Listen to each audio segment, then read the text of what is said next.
Bonjour à toutes et à tous et bienvenue sur Metronomia. Aujourd'hui, on va parler de la Hamilton Murph que je vous avais présentée en septembre dernier. Il se trouve que je l'ai depuis à peu près 8 mois et je vais donc pouvoir vous faire un retour global sur cette superbe montre. C'est parti.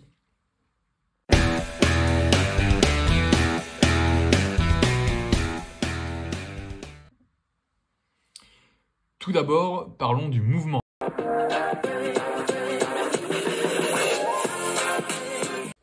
Je dois dire que je suis impressionné par la qualité du mouvement. En comparaison avec ce que j'ai à la maison, les mouvements de chez Seiko, les mouvements chinois qui sont pas si mal que ça, je dois dire que celle-ci, c'est ma montre la plus précise avec la Steinhardt.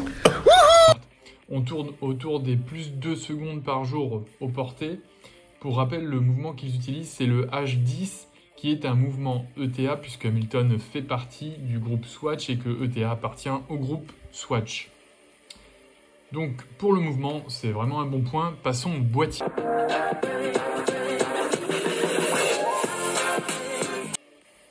Alors, le boîtier, au bout de 8 mois, il n'a pas trop pris cher. Je dois dire qu'il y a eu très peu de rayures et que je me suis même aperçu de quelque chose. Je vais vous montrer ça tout de suite en enlevant le bracelet. C'est ces biseaux qui sont entre les cornes sur le boîtier. Je ne sais pas si vous voyez bien. Je ne sais pas à quoi ça sert, mais je trouve ça juste superbe. Voilà, on le voit là, par exemple. Et d'autant que c'est plutôt caché. Donc on ne le voit pas lorsqu'on porte la montre avec le bracelet. C'est qu'en changeant le bracelet que je m'en suis aperçu. On le voit un petit peu ici, là. Mais c'est vraiment très léger. On va parler du cadran.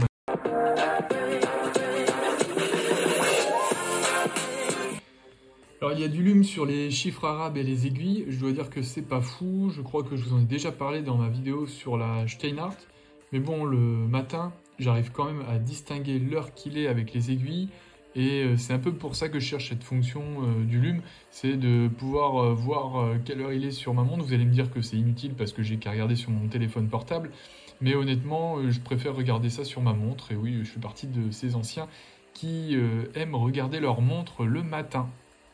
Maintenant, on va parler du look.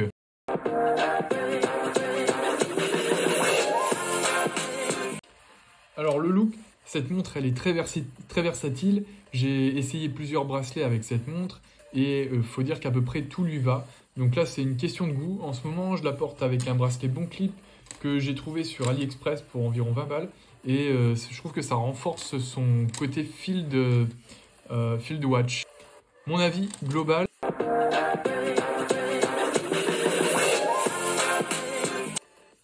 C'est une winneuse, cette montre a définitivement sa place dans ma collection. J'espère que vous aimez cette vidéo, n'hésitez pas à commenter et à liker et je vous dis à bientôt.